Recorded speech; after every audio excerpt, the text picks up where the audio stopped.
Hi, welcome back guys. This is your sensei, back with another fanfiction. This is the first part of What If Naruto Was Secretly an Uchiha Uzumaki Hybrid? Now before starting, please give this video a like and subscribe to the channel if you want more videos like this. Now let's get into the fanfic. There had been stories of children civilian and otherwise finding that they had an unexpected Kekkai Genkai and learning that they had an ancestor from one of the clans that had wandered through the region of their birth before the founding of the shinobi villages. Most of the stories were disbelieved, though there were a few odd Hyuga who had never attended the academy and had seemingly cropped up out of nowhere. This is the story of one such child. Not one of the mystery Hyuga, a kid with a random Kekkai Genkai that he supposedly shouldn't have had. The story could arguably begin in the land of Wave when the Kekkai Genkai had seemingly randomly appeared, but it could also have been said to have started in two different places on the same day nearly 80 years before. One place was the main Uchiha encampment, the other was an inn several miles away. While the Uchiha all had houses somewhere, the clan was constantly in demand for missions and battles, which meant that they rarely if ever got to see said houses. Occasionally, they came home to discover that their houses had been looted down to the foundation while they were gone, and that just about everything, including things that had been nailed down, was missing. The Senju were usually to blame for this, and the favor was just as often returned as it was received. As soon as a Uchiha was deemed old enough for travel, most of his or her year was spent living out of a bag in a tent, or just living out of a bag. Life in the camp wasn't all that bad though. There was a sizable band of people who made a living following the Uchiha around providing goods and services for them in exchange for the pay their high quality demanded. They were willing to take this risk because the Uchiha were willing to protect their entertainment, so long as said entertainment didn't follow them somewhere where they ended up being an unnecessary distraction. Madara's decision to allow the strip show to come within a mile of the camp had been the best one he'd ever made as far as a good number of the men were concerned. Inside one of the tents clustered around the central water source that was a well this time, which everyone had agreed was a vast improvement over the slightly murky pond they'd last been clustered around. One Uchiha Hikaku was ahem, busy with one of the camp followers.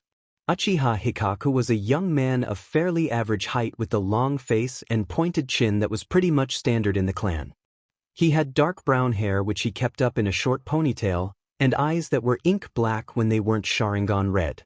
He was strong and well regarded by his peers. Hikaku's current companion was a rather voluptuous blonde with brilliant blue eyes who claimed that her family name was Namikaze. Whether or not this was true was up for debate, as the camp followers tended to take up aliases on the road for various reasons. She hailed from parts unknown, and had been following the Uchiha around for only a little while. She wasn't as pure as fresh-driven snow, nor was she one of those whores that even those who were too ugly to get a girl of their own were afraid to touch. That suited Hikaku just fine since he wasn't looking for a wife at the moment. While Hikaku was occupied with his companion, several young adolescents were experiencing the joys of a meal that didn't come out of a communal cooking pot half burned at an inn several miles away while their cousin and teacher was occupying himself with other things in a room upstairs. One of the first things a Uchiha learned when he or she joined the clan in their travels for missions was that they were pretty much on their own for food because their fathers, and in some cases mothers, weren't going to cook for them any longer. Buying grub from the camp followers was expensive, and couldn't be done too regularly on the cut they received from the clan's pay. Hence their usual practice of pooling their resources and having the best cook in the group deal with the cooking. The current best cook of the current generation royally executed, however. This part of the story isn't about the youngsters who were scarfing the food in front of them down as if they'd been starving for weeks, despite the fact that the adults in the clan made sure they were provided for in that area, even if it meant that they went without. It's about their teacher Uchiha Izuna, co-head of the Uchiha clan and brother to Uchiha Madara, whose spur-of-the-moment decision to take a woman who'd found him cute up on her proposition would have long-reaching consequences. While the children ate, Izuna kissed the sleeping woman who had shared his bed one last time before he got up to get dressed. He knew that he was going to get a talking to, or yelling at rather, from his brother over this. While the woman hadn't given her family name the evening before, it was as obvious as her long red hair. The Uzumaki were related to and allied with the Senju, therefore making it a strong possibility that the woman he'd met while herding the brats to some minor training mission was a spy, considering the fact that she hadn't tried to kill him the second he'd gotten close enough to kiss. The adrenaline high from the danger he'd known he had been in had been exquisite, and the yelling at he'd received from his highly protective brother didn't make it any less worth it. What was done, and what was done was fun. Izuna would later come to regret leaving the woman while she was asleep rather than waking her up to at least say goodbye. She stopped chasing him eventually, when she became too ardent to run in fact, but the damage was done, and as far as he and Madara were concerned, if they ever heard the word Databeo again, it would be too soon. By that point, Izuna didn't care whether or not the child was actually his. He never wanted to see its mother or her brothers again, and if the kid was like any of them. While a certain Uzumaki was giving birth to a rather beautiful daughter with hair so dark red it was almost black and inky black eyes in the land of Whirlpool, a certain blonde was giving birth to a brown-haired son with inky black eyes in a place that would soon become part of the land of fire. Neither child would meet the other during their lifetimes, and neither child would show any sign of developing the Sharingan. Unlike the Byakugan, the gene that allowed the Uchiha to unlock their Kekkei Genkai was recessive.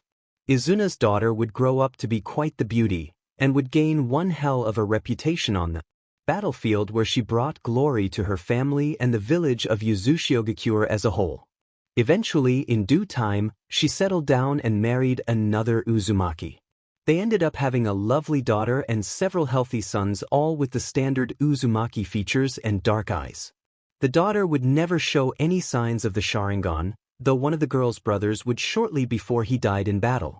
Hikaku's illegitimate son would move to Konoha as a child and grow up to be a reasonably handsome, if rather average shinobi who would survive the First Shinobi War. He ended up settling down with a rather beautiful platinum blonde medic he'd met after becoming injured. They would have a blonde-haired, blue-eyed dim and somewhat scatterbrained son who showed absolutely no signs of having the Sharingan. Neither Izuna's granddaughter nor Hikaku's grandson would meet. Izuna's granddaughter would marry another Uzumaki, and Hikaku's grandson would marry a rather pretty chunin with sun-blonde hair and blue eyes and nice assets, as Hikaku's preference for blondes had apparently been handed down the line for a time. It was been Izuna's great-granddaughter and Hikaku's great-grandson who would meet. Neither Uzumaki Kushina nor her academy classmate turned boyfriend turned husband Namikaze Minato, Yandame Hokage of Konoha, would have any inkling that they were related to the rather sizable Uchiha clan that also made its home in Konoha, as Minato's grandfather had considered the man who raised him to be his father and never said anything about the man who had sired him to his children, and Kushina's grandmother had only gotten a terse, "He's dead," in reply to any questions she'd asked about her father.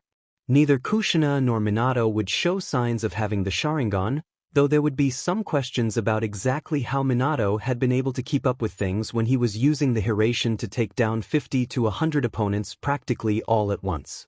On the day Kushina and Minato's son Naruto was born, a man claiming to be Uchiha Madara attacked. While he was removing the QB from Kushina, he found himself wondering about a certain possibility after hearing the woman say, "Databane," like she always did, since he'd heard a number of interesting things when the real Madara was in a grumbly mood and inclined to ramble.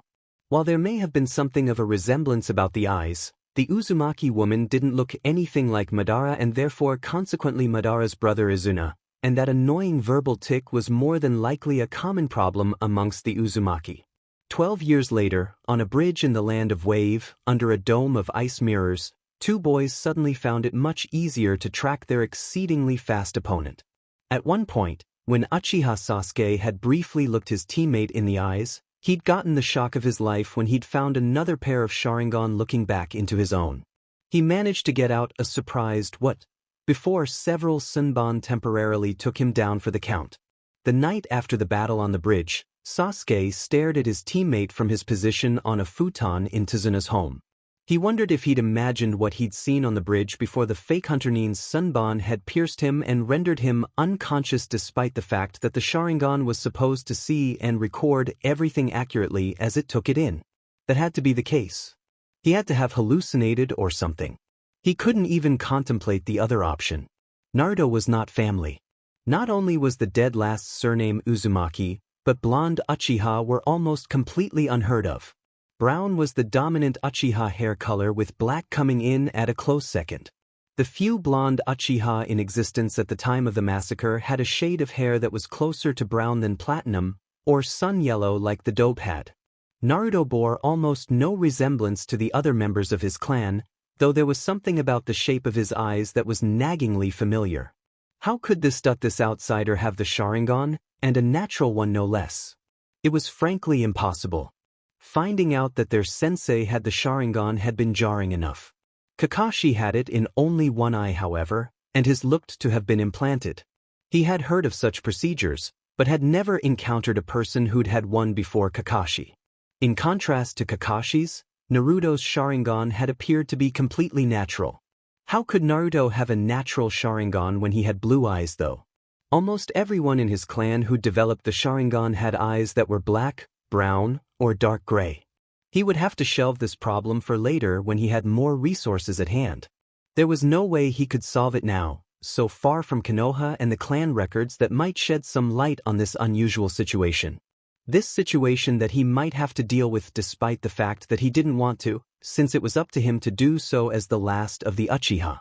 Kakashi briefly wondered how Naruto had gotten the Sharingan, since he knew for a fact that Naruto was his sensei's son, as he had tested the boy himself using some of Minato-sensei's hair that he'd kept when he'd grabbed his brush on the morning after the Kyuubi attack and discovered that his sensei had borrowed it again the day before.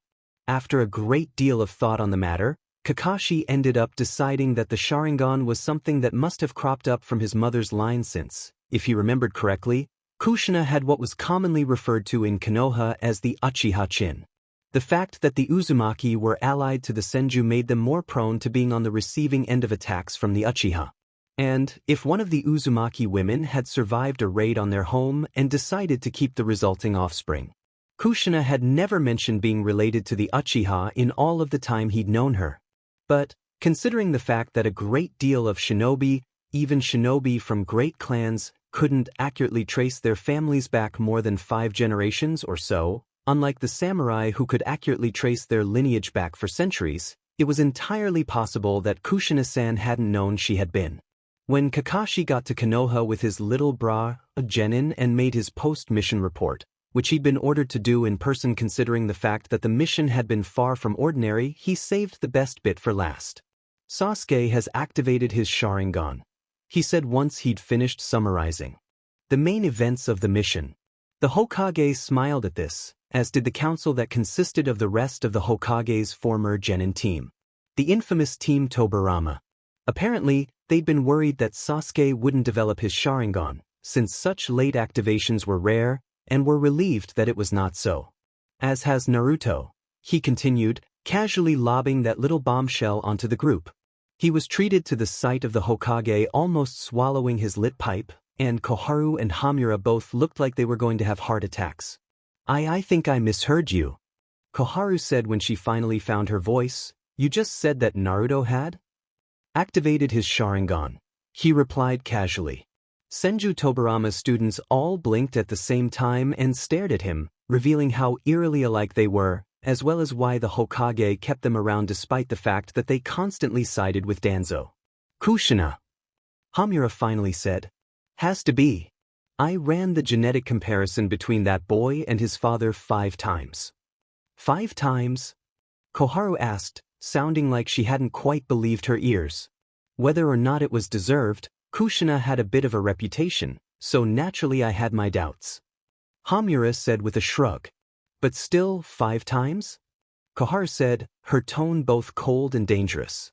Despite the free entertainment he was receiving, he decided to get the hell out of there. He'd seen one of the famous Team Tobirama arguments once before, and had no desire to ever see another one again. From the looks of things, Hamura was going to step on the hidden trap, and the usually placid Koharu was going to explode. Sasuke choked on dust as he furiously flipped through the clan records which had been placed in storage following the massacre, frantically searching for the name Uzumaki. There was nothing in his generation or his parents' generation or his grandparents' generation for that matter. Eventually, after hours of searching clan lists and complicated genealogy charts that were created to arrange marriages so the clan didn't become too inbred, he finally found it. Underneath the names of Uchiha Izuna and some Uzumaki woman whose given name had been blotted out was, possible child, SEC unknown. There was a birth year for this child that was nearly 80 years prior. That had to be it. There was nothing else that could possibly fit. Since his mother was also of Izuna's line, this apparently made him and Naruto something along the lines of third cousins. Which meant that Naruto was family. He had family. In his own apartment, Naruto stared in the bathroom mirror. It had taken a while, but he'd figured out how to activate that Sharingan thing on command.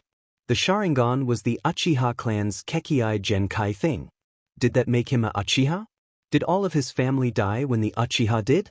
Had his parents been living in the Uchiha district avoiding him like all the Uchiha did all of his life before the massacre? The old man had told him that his parents had died on the day of the Kyuubi attack, but other people had said that his parents hadn't wanted him and that they were too ashamed to even be associated with him, which was why he never saw them. Who was right? The old man cared about him. Had the old man lied to him to protect his feelings? Lost in such musings, he finally realized how long it was he'd been staring in the mirror when the room outside his open bathroom door began to get dark. If he didn't hurry, he'd be late to meet Irika-sensei, if he wasn't already. After quickly washing his face and hands since that was what he'd come in there for before he'd gotten distracted by his eyes again, he raced out of his apartment and down to Ichiraku Ramen. Irika was sitting there waiting for him when he got there, and when he sat down, his former sensei joked that since he'd had his first C rank he should be treating him to ramen. "No way," he yelled before he made his order. Irika studied Naruto as he picked at his meal, still on the first bowl that he'd enthusiastically ordered before the enthusiasm started bleeding out of the boy and his eating slowed until he was just picking at his food. That was completely unlike the normally enthusiastic boy who would eat him out of house and home if he could. It was clear that there was a large problem on the boy's mind that was making him both worried and withdrawn. Considering the number of things that the boy had let roll off of him without looking the least bit concerned over the years, whatever was occupying his former student's attention was something major. "What is it, Naruto?" he asked as he watched the boy play with his ramen rather than eat it, which made even Tucci, who'd had the boy's second bowl ready several minutes earlier, looking concerned. "Irika-sensei? Do you know who my parents are?" Naruto asked. "No," he replied honestly. Beyond the fact that Naruto was an Uzumaki and that the Uzumaki were originally from Uzushio-gakure, he knew nothing about the boy's heritage. "Why do you ask?" "The old man said that my parents died in the Kyuubi attack, but..." Naruto said, leaving the sentence unfinished. Someone had been saying nasty things about Naruto's parents, again. Considering the fact that it had gotten to the boy who would smile at just about all insults this much, whatever had been said had to have been bad. If the Hokage said that they died in the Kyuubi attack, then that's when they died. "Whoever told you otherwise was lying," he said, attempting to cheer the morose boy up. He'd been one of the camp that had believed that the Uzumaki boy's parents had abandoned him until the Hokage had flat out told him that they had died. He hadn't known exactly when they died, and learning they died during the Kyuubi attack was a surprise. It was truly ironic that the attack that had taken his parents had also taken Naruto's. It was even more ironic that the monster that had killed Naruto's parents was sealed within their son. "What's got you thinking about your parents now?" he asked, gently interrogating the boy in hopes of getting the name of the person to whom he was either going to give a severe beating or a good yelling at, depending on their age. Naruto turned to him and blinked. When he opened his eyes, they were red. Sharingan red. "Holy! How did your mission go?" Sakura's mother asked her over dinner. "Okay," Sakura replied. There were certain things about her mission in Wave that she couldn't share even with her parents. "Did anything interesting happen?" Sakura's mother asked. Both Sasuke-kun and Naruto activated their Kekkai Genkai. Sakura replied, figuring that little detail was safe enough to share since it would be getting around the village soon. "What is the Uzumaki boy's Kekkai Genkai?" her mother asked, sounding worried. "The Sharingan, just like Sasuke," she replied. Her mother dropped her chopsticks and her father choked on his water. Using one of them was rather clever, considering, her father eventually said after a long silence. "Shoo, we can't talk about that, dear," her mother said, nodding in her direction and giving her father a significant look. The meal ended in silence. Sakura went up to her room afterward burning with curiosity about what it was that her parents couldn't talk about in front of her, and why it seemed to be related to Naruto of all people. The morning following his meal with Irika, Naruto went to his training with a slightly lighter heart. Only slightly lighter, due to the fact that he still had no clue who his parents were, and either way they were dead. Irika had comforted him following his revelation that he'd had the Sharingan, and explained things to him the night before. As for why he was Uzumaki rather than Uchiha, Irika had said that there had been a great deal of confusion in the aftermath of the Kyuubi attack when hundreds of new orphans had flooded the system all at once. It was entirely possible that someone had screwed up the paperwork somewhere when they were trying to tally the children and return those who had family to their relatives and send those who didn't to the orphanages, which were also swamped. Sasuke was already at the training grounds when he arrived, as was Sakura. Sasuke looked as if he hadn't gotten a wink of sleep the night before, and it clearly hadn't improved his mood, considering the fact that he was actually snapping at Sakura rather than sitting there and silently ignoring her pawing and constant, "Sasuke-kun, this, Sasuke-kun, that, why don't we go on a date, Sasuke-kun? Sasuke-kun, Sasuke-kun, Sasuke-kun." Sasuke was the first to notice his presence, and looked up at him. Oddly enough, the other boy wasn't giving him that look of cold dismissal he usually gave him. That look that stated that he was not worth his regard because he was so far beneath him it wasn't even funny that he gave him all the time. Instead, Sasuke looked nervous. "It took me a while, but I think I figured out how we're related," Sasuke said when he finally reached his teammates. "Really?" he asked. The old man hadn't been able to tell him who his parents were, only that they'd died the day he was born. A lot of people had died the day of the Kyuubi attack, and many were still unidentified. He'd always thought it was possible that his real parents were amongst those who still lay unclaimed. When he'd first asked about his parents, the old man had told him that he'd been found next to the body of a woman named Uzumaki who had recently given birth.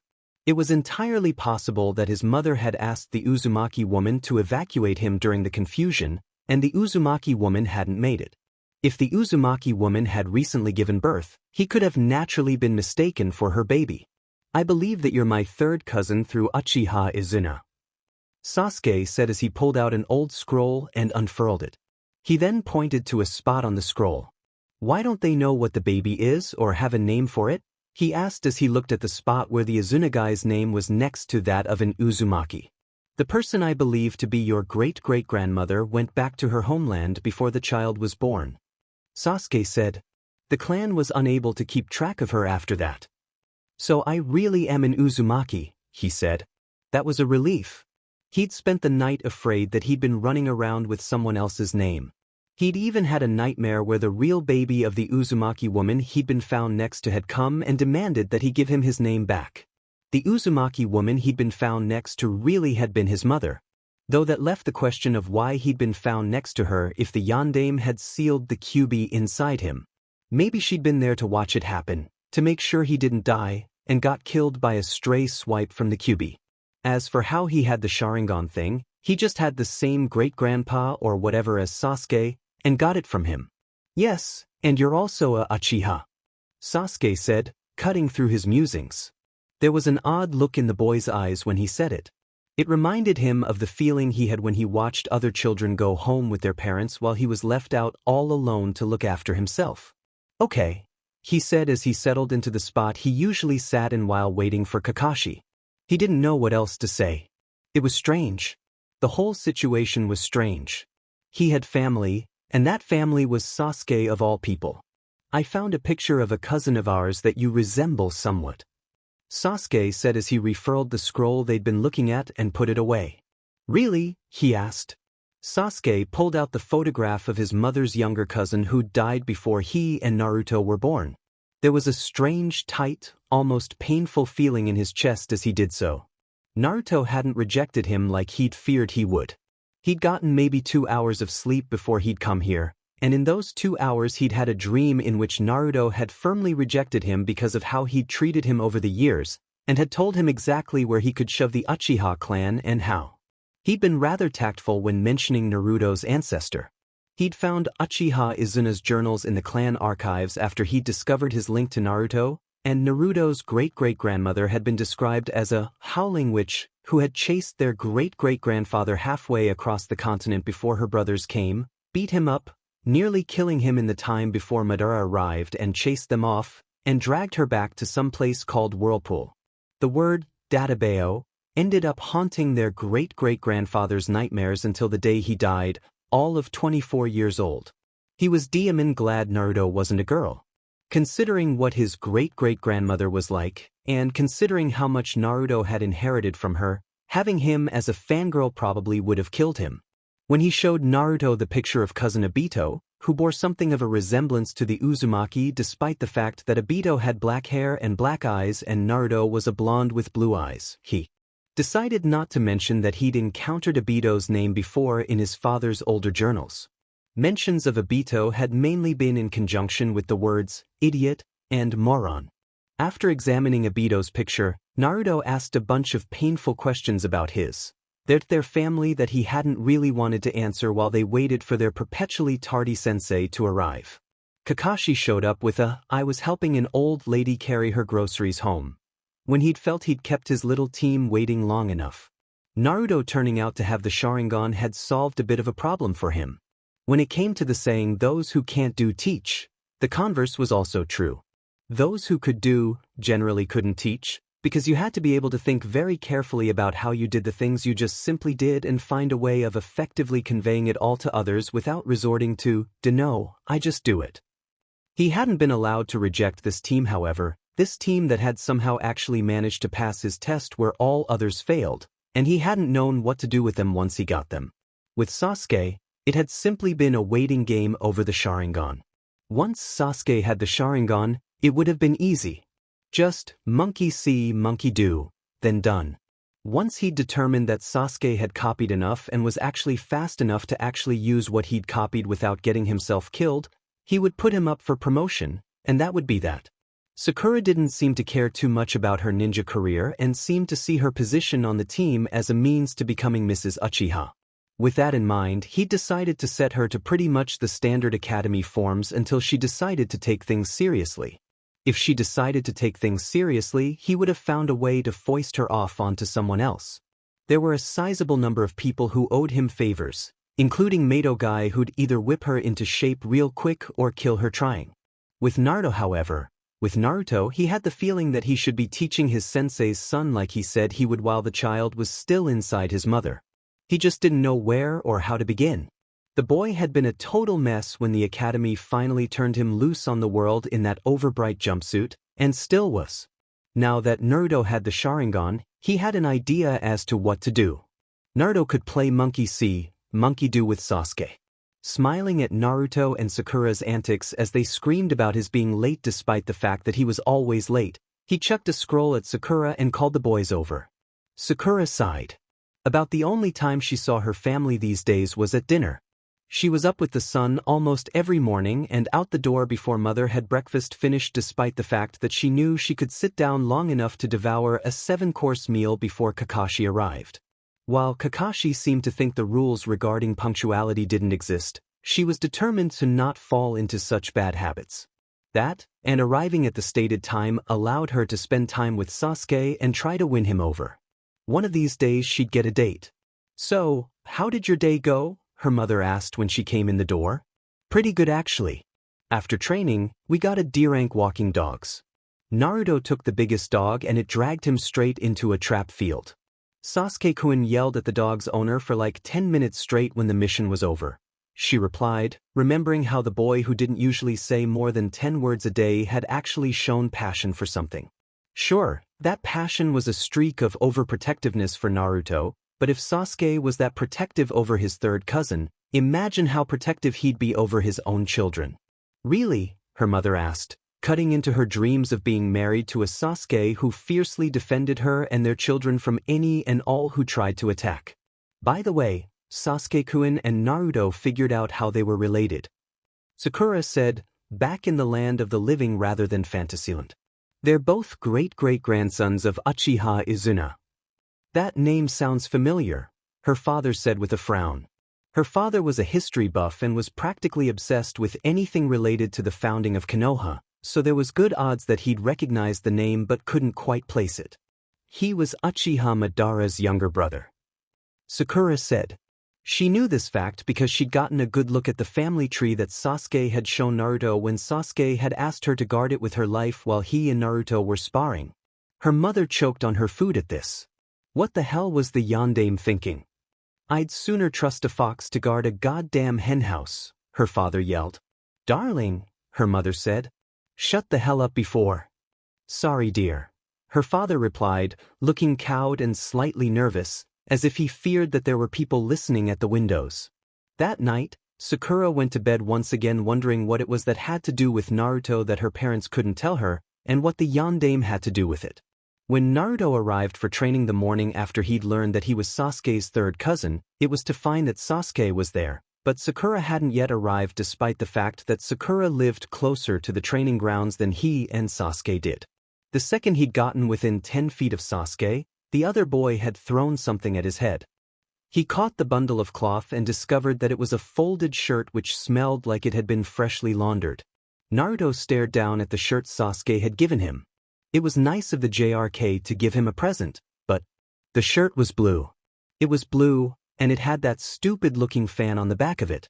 That stupid-looking fan that he'd used for target practice more times than he could count over the years that he'd been in the same class as Sasuke. That stupid-looking fan that had meant police in his earlier memories from before the Uchiha massacre that he couldn't really believe he'd been stupid enough to forget about. Put it on.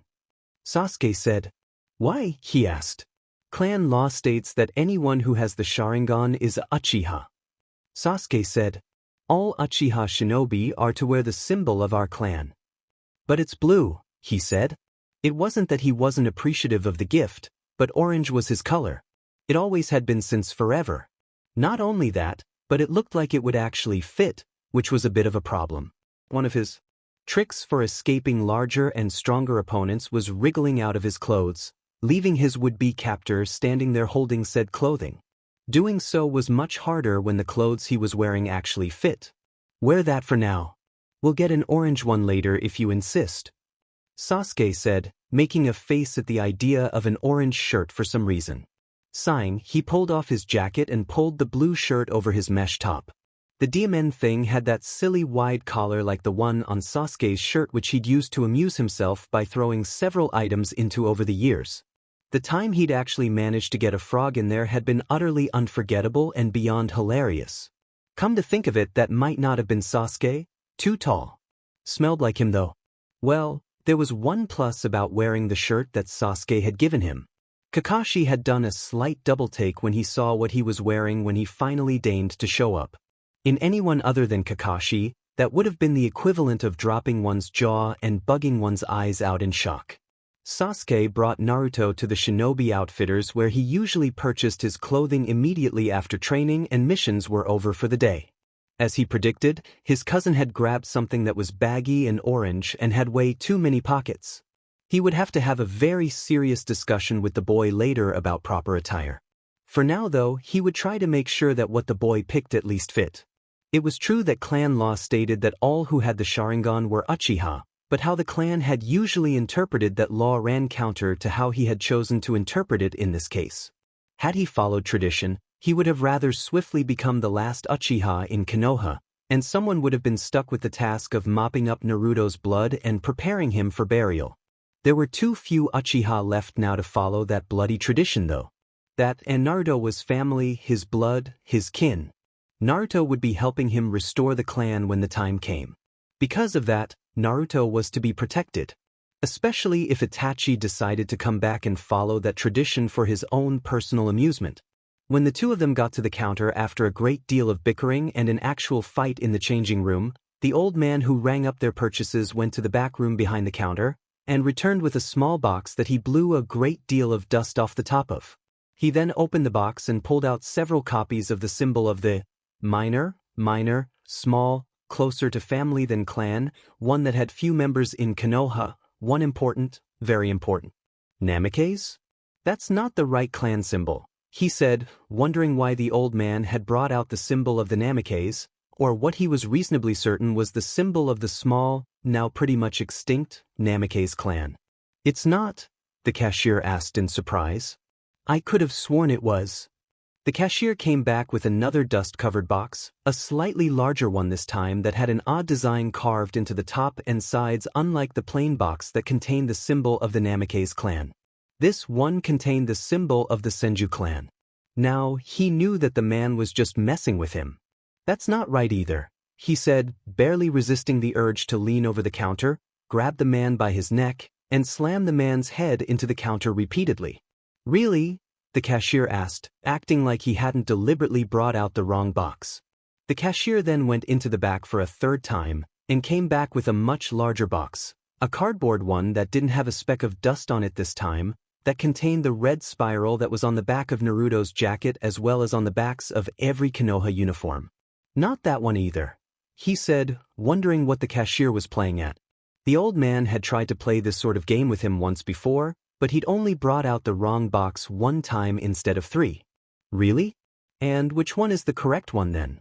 The cashier asked, despite the fact that he didn't need to be told. The Uchiha, he replied coldly. His father was a Namikaze, and there's more Senju in him than Uchiha, and more Uzumaki than both. The cashier grumbled as he grabbed the box that contained the Uchiha fans, pulled out several, and started attaching them to the backs of Naruto's new shirts and coat in a manner that suggested that he would rather not. Akihara Satoshi scowled as he watched the son of the BSD everyone knew but couldn't prove had summoned the Kyuubi lead the Kyuubi's jailer away. He'd seen the small thread of Uchiha when the Uzumaki boy's father had stood on the seal he'd kept to ensure that no one wore marks they weren't entitled to many years earlier. The thread was also present in the son, twice as wide as it should be considering it should be half that of the father, but it was not wide enough for him to consider the boy Uchiha. The part of his job that he considered to be the most important was the guarding of the clan symbols that he stitched onto the clothing that he sold. A major part of guarding those clan sigils was ensuring that they went only to those of the proper heritage. As far as he was concerned, the boy who had just left with Uchiha Fugaku's offspring was Namikaze first, as that had been his father's clan, Senju second as that had been in both parents' lines, Uzumaki third as that was his mother's clan, and Uchiha last if at all, seeing as the boy was 1/8 Uchiha at the most. Like his father. The arrogant little Uchiha Bastard had stood there and coldly took almost all of the Uzumaki child's heritage away from him when he'd ordered the Uchiha to be placed on the Uzumaki child's clothing. He understood why the Hokage had chosen the Uzumaki name when he'd named the boy, considering the great things the Namikaze boy had grown up to do, and the enemies he made while doing them, but this. More Senju than Uchiha. He grumbled as he put the boxes away for another day, knowing that 2 of them wouldn't be used in a good long time if ever again. Almost all of the small number of people who still bore the Senju name were civilians, and didn't show any inclination to be otherwise. As for the Namikaze, the Uchiha boy had just ensured that their clan symbol would forever gather dust, like so many others that were stored in the back room. Sasuke frowned as he studied Naruto after they'd left the shop and started walking through the village. The more he looked at him, the more possible it seemed. Namikaze. Naruto was related to the Yondaime somehow, probably a nephew or a cousin. The Namikaze clan was small enough that he'd never encountered a Namikaze in his life, and had apparently virtually died out at some point. If the dust on the box that contained copies of their clan symbol for attachment to clothing purchases was anything to judge by. Considering the war that had taken place shortly before he and Naruto were born and the Kyuubi attack, it was entirely possible that Naruto was the last of the Namikaze bloodline, if not one of the last. The fact that Naruto had Senju blood was far less of a surprise than that he was kin to the Namikaze. Every clan in Konoha had blood ties to the Senju, including a small portion of his own before the massacre. The relatives with Senju blood were often mocked within the privacy of the compound, and usually kept to the edges of it if they lived there at all. All of them came from minor families within the clan, and had no hope of marrying into the family of the clan head before they died. That Naruto was of the Uzumaki was no surprise at all, considering the boy's surname, which, if he had anything to say about it, would soon be changed. Naruto was a Uchiha. Whatever else he may have been alongside a Uchiha was irrelevant. What was that all about back at the shop, Databeo? Naruto asked as he pulled on his new coat, which wasn't nearly as eye-searing a shade of orange as his old clothes had been. Honestly, he preferred the short-sleeved hoodie that Naruto used to wear back when they were 9 to the mess that he'd started wearing sometime a year or two later. I really don't know, he said, keeping his wince at the memory of Naruto's old clothes under control. The old man once tried to give me the symbol of some obscure clan, something to do with my father that I really hadn't been paying attention to. He had been paying attention that day, but Naruto didn't need to know that. The only reason he'd returned to that shop after such an insult was that it was the best in Konoha when it came to shinobi clothing. He'd heard the rumors about his father and how the math hadn't added up regarding a mission his grandfather had taken prior to his father's birth before when he had been small, and did as his parents suggested, which was to ignore them. It stung, however, every time he'd heard the covert whispers about how the son of an outsider was leading the clan. His father had proven he belonged in his position several times over despite who his father may or may not have been. The old man probably thinks that you're the Yandame's cousin or something. He continued, pulling himself out of dark memories. You look like you could be. The Yandame's cousin? Really? Naruto asked with little stars in his eyes. From the looks of things, Naruto was about a half-second away from going back to the shop and getting the Namake's clan symbol put on all of his clothing. I wouldn't try wearing the Namake's clan symbol if I were you, he said, deciding to cut Naruto off at the pass. Iwa swore revenge on the Yandame's family and will kill any of his clan that they encounter. Besides, you're Uchiha. Based on the look on Naruto's face when he mentioned Iwa's plans for revenge on the Yandame's relatives, whether they were real or not, it seemed that Naruto wouldn't be wearing anything but the red and white Uchiha on his clothing anytime soon. What was that whole thing with the Senju? Naruto asked as they approached the boys' apartment building, apparently still pondering the old shopkeeper's antics. Just about everyone in Konoha has Senju blood in them. You've probably got a tiny bit more than most, he replied, keeping his annoyance at that as hidden as he could. You're still Uchiha. I'm also related to the Shodai, the Naidame, and the Yandame. There's no way in hell I won't become Hokage. Naruto yelled excitedly, apparently seeing his dream that much closer. He and Naruto watched in complete shock an instant later as a patrolling Anbu missed a jump, fell off the edge of the roof of Naruto's apartment building, and landed in a dumpster instead of on the roof of Naruto's apartment building as he'd intended. Naruto immediately raced over to the dumpster and peered inside. Hey Anbian, are you alright? Naruto asked, his voice echoing loudly in the alley. He received a groan in response. Sasuke and Naruto turned to look at each other as one. This was so far out of Sasuke's realm of experience it wasn't even funny. He came up with the only response he could think of at the time, which was the method he used for sorting out disputes with his cousins that weren't worth bothering his father over. Loser gets the medics, he said as he put out a fist. He threw scissors, Naruto threw rock. He was almost completely winded when he reached the hospital, having run faster than he ever had in his entire life.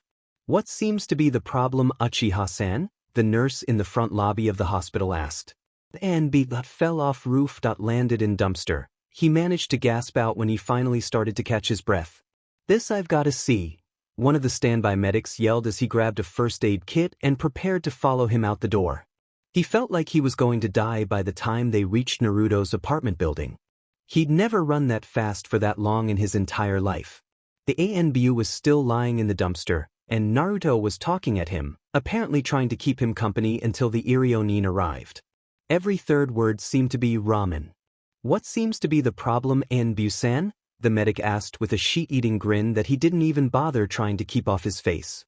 Two more medics appeared as the ANBU summarized the situation with a rather liberal use of swear words, some of which were new to Sasuke. And he'd thought he'd heard everything before after his father'd had a particularly bad day at the office which had ended with him coming home completely covered in orange glitter. One of the medics had a camera and was taking pictures, for evidentiary purposes should the ANBU wish to press charges against Uzumaki Naruto. Sasuke had a sneaking suspicion that the pictures were going to be put to a different use however, if the grin on the man's face was any indication.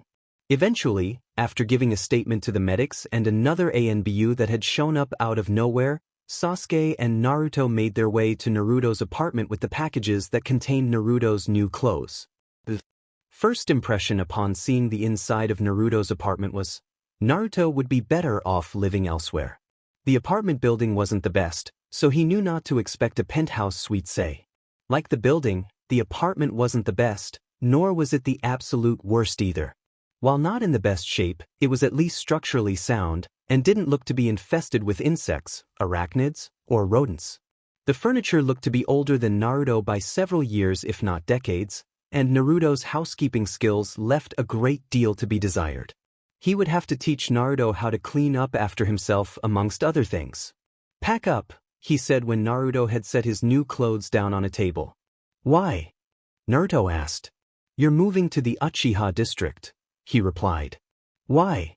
Naruto asked, looking shocked and confused. "You're a Uchiha, and that's where you belong," he replied. It was as simple as that.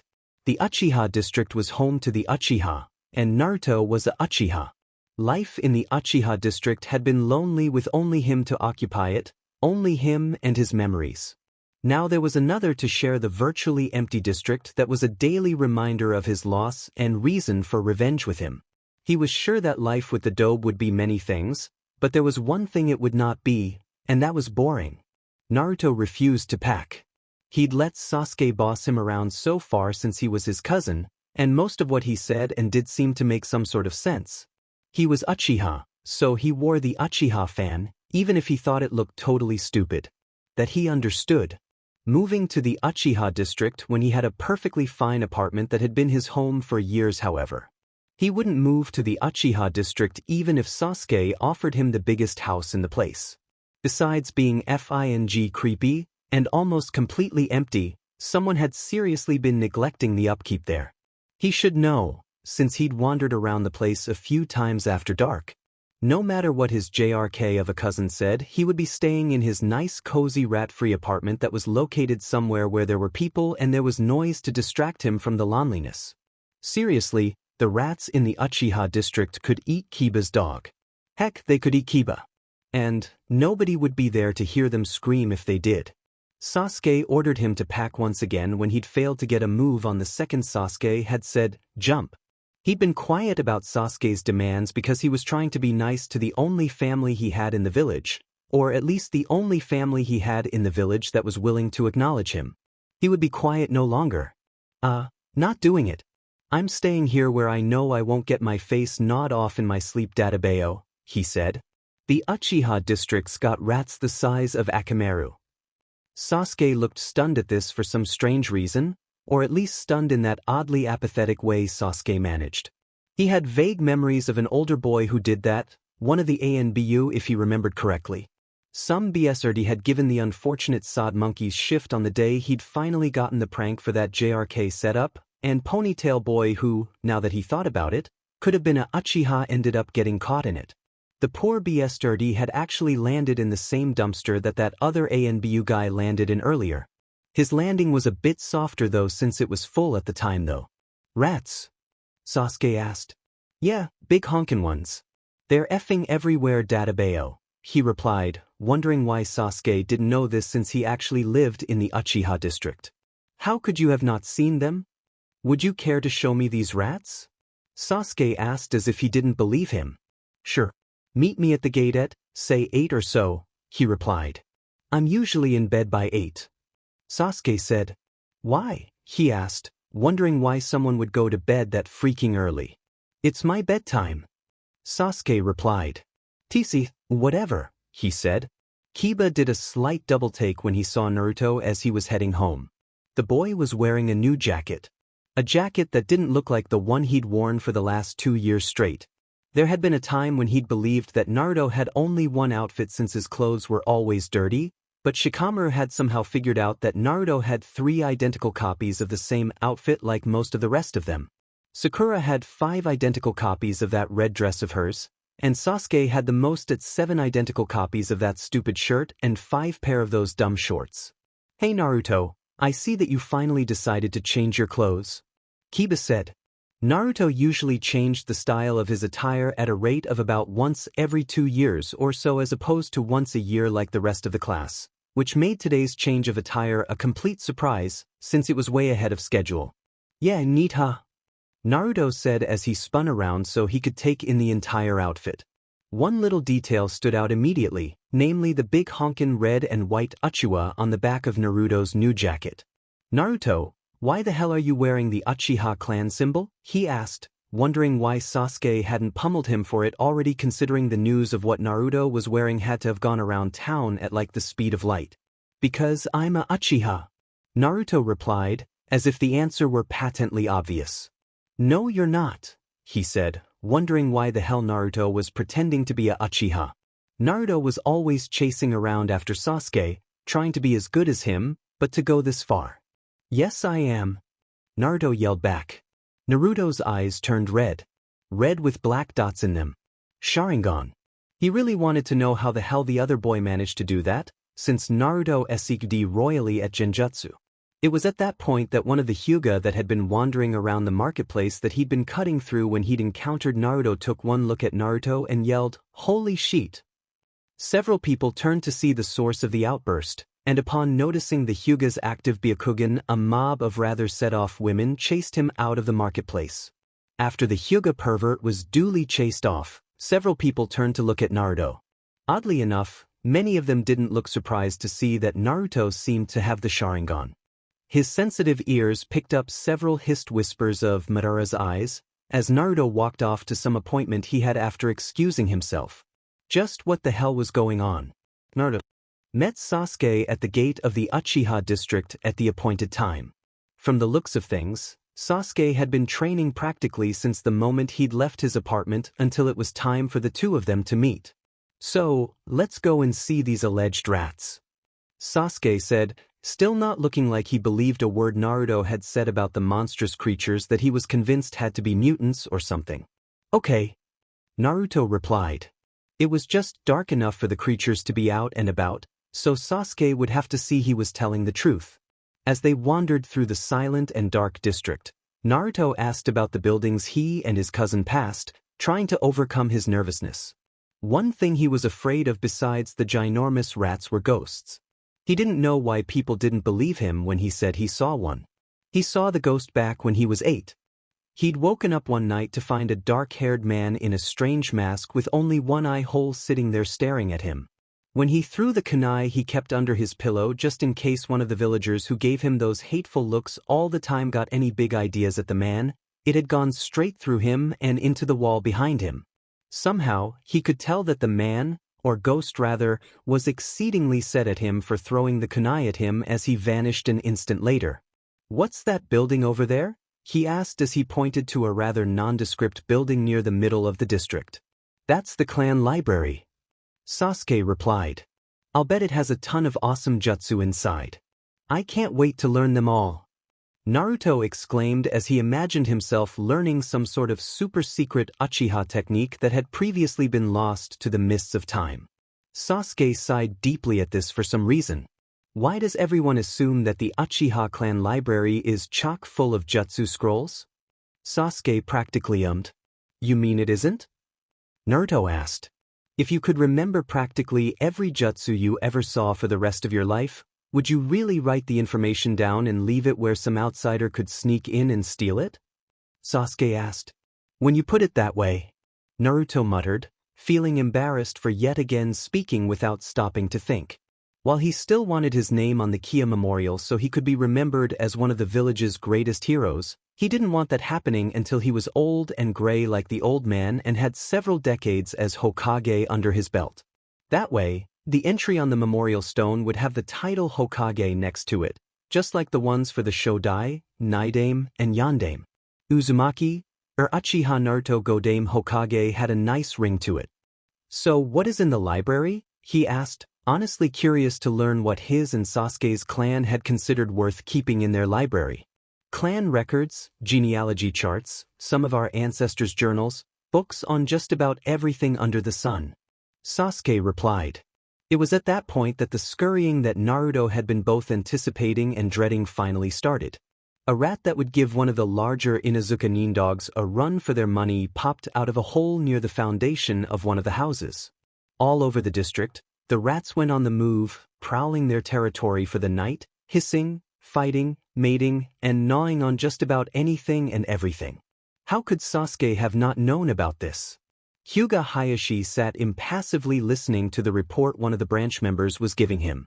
He'd heard the rumors that had been flying through the civilian population. If certain civilians were to be believed, the Kyuubi's Jinchuriki was a descendant of none other than Uchiha Madara himself. He'd learned to take such rumors with a grain of salt long ago, however, and had been waiting on more concrete evidence before he would believe something so unbelievable. "How were you able to discern this?" he asked. According to the branch member, he'd only gotten a glimpse of the Sharingan, and that left the question of why he'd had his Byakugan active at the time. "I was, the branch member said, sounding slightly embarrassed. "You were looking through people's clothes again, weren't you?" he said, doing his best not to sigh and break his act of intimidating impassivity. The red flush and squeak that was oddly reminiscent of his elder daughter was all the answer he needed. Most Hyuga seemed to go through this phase during their teens. It usually passed by the time one reached their mid-20s and their hormones began to settle. Most Hyuga were discreet about this and didn't get themselves caught. The particular branch member in front of him, however, was usually caught at least once a week. He would have to deal with that later. For now, however, he had to ponder the latest revelations about Uzumaki Kushina's son. That woman had packed quite a punch when they were children, and he'd rather quickly learned that it was best to not get caught looking through her clothes a second time. Behind the counter of his family's shop business office, Senju Aramaki sighed as he flipped through his magazine. It had been a rather slow week. Come to think of it, it had been a rather slow month in a rather uneventful year. As he was reading an article on baking tips for housewives, the bell above the door tinkled. He turned around to find Uchiha Sasuke walking in. Uchiha Sasuke, who was as arrogant as and had a worse attitude than most of his late and mostly unlamented clan combined. There had been a time when he'd pitied the child, but "Uchiha-sama," he said in his, trying to be nice to customers he'd rather have drop-dead, tone of voice. "What can I do for you this afternoon?" "I came to talk to you about a set of pest control seals that were supposed to be good for a decade," the Uchiha boy said, sounding as if he were barely restraining a great deal of anger. "What about them?" he asked. Whatever it was, it sounded more like a complaint rather than a request to have them put on that ghost town the boy called home. The Uchiha boy slammed a rather sizable dead rat down on the counter. "Can you explain why there are thousands of these running around the district when father had those seals put in only 8 years ago?" the Uchiha boy asked. "Thousands?" he squeaked in a totally manly manner as he looked down at the massive rat that had been slammed down on the shop counter where he usually ate his lunch. "Great, just FNG great. Ken Ida had cut corners again and he was going to have to pay for it. His family had been exterminators for 3 generations and were the best in Konoha. So good that the Uchiha had chosen to ignore the fact that they were Senju in both blood and name when they had contracted them for their services despite the simmering animosity between both clans that the founding hadn't eradicated. Thanks to Kanida's lazy ways, however, that reputation was seriously slipping. The last thing they needed was a scandal the likes of this one seemed to be shaping up to be. The extermination service will be free, as will the replacement seals which I will see to personally," he ground out. The next time he saw Kaneda, he was a dead man. Brother or no, there were some things you just didn't let slide. Naruto yawned as he answered the door. His team had a day off, and he had been catching up on sleep. He probably should have gotten up earlier, considering the fact that it was mid-afternoon, but he felt that he deserved a lazy day in bed after all the shit he'd gone through recently. He hadn't had a lazy day like the one he was having and thoroughly enjoying until someone had come pounding on his door in a good long time. When he opened the door, it had been to find his cousin on his doorstep with a couple bags at his feet. "Can I stay with you?" Sasuke asked. Something about the boy's tone indicated it wasn't a request. "Why?" he asked, though he had a sneaking suspicion as to what the answer might be, considering what he and Sasuke had been doing the night before. Namely running from the biggest and meanest rats to ever grace Fire Country with their presence. "The exterminators are going to be spraying the entire district with rat poison, and it won't be livable for the next week or so." Sasuke grumbled, apparently still sore over the fact that he hadn't been lying about the rats. "Yeah, sure. Whatever.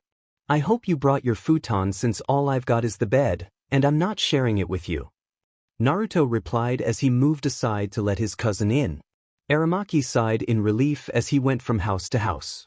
Everything had been properly sealed away and stored somewhere before he arrived. He couldn't count the number of times he'd been forced to sit there waiting for a homeowner to finish putting their crap away before he could get his job done. And almost all of those homeowners had been rude as hell and had left him sitting on the porch until they finished. Sure, he billed them for the wasted time, but still, the clan head's residence, which looked to be the only lived-in house, was properly emptied as well, which meant that he could get to work right away rather than sitting around getting sunstroke while he jealously watched through the window as the people who should have been finished packing stuff away drank something cold while they worked or freezing to death while the jerks inside sipped hot tea. He carefully skirted a suspicious-looking stain on the floor in one of the rooms as Kaneda arrived in the middle of his inspection of the head's residence. Seriously, what sort of messed-up kid willingly lived in the same place in which his parents had been slaughtered? Guess who gets to clean up all the bodies this time? He chirped mock cheerfully as Kaneda picked up an envelope which had been addressed to him that had been left on the kitchen counter. Not funny, man. Being here is bad enough as it is, his brother said with a shudder as he opened the note that had been left for them. What the hell? Kaneda said as he read the note. What's it say? Uzumaki asked. Don't forget to get under the 7th tatami mat from the far right in the Naka shrine. Kaneda replied, looking confused. Whoever wrote this wasn't Sasuke. Whatever. Uzumaki said. Some people had the strangest places for hiding crap they thought was valuable. So, what do you think this is? Kaneda asked as he inspected the strange stone slab in the room beneath the Naka shrine that they had decided to take on first a half-hour later. Don't know, don't care, his brother Uzumaki replied as he sprayed poison and lay down several traps. The rats in the Uchiha district were exceedingly vicious, much like the Uchiha themselves had been. He discovered that when he'd accidentally knocked over a rusted trash can in an alley, sending several of the DMN things attacking rather than fleeing like normal rats. As they say, you are what you eat, and those rats had been eating Uchiha homes for years. Something had to have rubbed off on them because of it. He really shouldn't have cut corners on those effing seals in places he didn't think anyone would notice. Even if the 10-year seals were a beach to make. If he knew that anything that lived here would mutate like that back then, he'd have gone through all that trouble and then some. Probably would have found a way to invent a pest-repellent seal that lasted 10,000 years, so neither he nor any of his descendants would ever have to come back. He could see beady red eyes peering out at him from a hole in the corner of the massive room that looked large enough to hold almost the entire Uchiha clan, and he was almost willing to swear that there were Tomo in them. Let's hurry up and get out of here. This place is giving me the creeps, Nichan, he said, shuddering. Uzumaki stopped and stared at him. He knew why. He hadn't called Uzumaki Nichan in a good long time. Not since they were small children. Daenbu, commonly known as Monkey, scowled as he peered into the Uzumaki boy's window to make sure the brat was okay and not plotting Konoha's imminent destruction, as that was part of his patrol on this route. He had been put on the route that he'd avoided like the plague for years after Rat had broken his leg in the middle of his patrol. He hated this route with a passion, and for good reason. He and the Uzumaki hadn't hit it off on the few times they'd encountered each other face to face, and it didn't have anything to do with the Uzumaki's unwelcome tenant. To say that the Uzumaki disliked him was an understatement, and frankly the feeling was mutual. After the little misfire that had landed Uchiha Itachi in a dumpster while he'd been in the hospital recovering from a mission gone wrong, the Uzumaki had come after him with a vengeance. Nothing less could be expected of the offspring of the red hot-blooded habanero. He still had nightmares in which that boy's mother came back from the dead to beat the sheet out of him for calling her tomato to her face. Calling her tomato years after they'd graduated the academy and she'd picked up a more suitable nickname. In battle had probably been one of the dumbest mistakes in his entire life. While the woman had been an utter failure at the academy, like her son, she had not been anything approaching one outside of it. Tonight, Uchiha boy was over, and he was scowling at the dinner the Uzumaki prepared. Apparently instant ramen wasn't good enough for the prima donna that, according to rumor, was related to the Uzumaki. Considering the fact that the Uzumaki was now wearing the red and white Uchiwa, he supposed that rumor was fact. It figured. No one could hold a grudge like a Uchiha. A major part of the reason behind their downfall had been that grudge holding.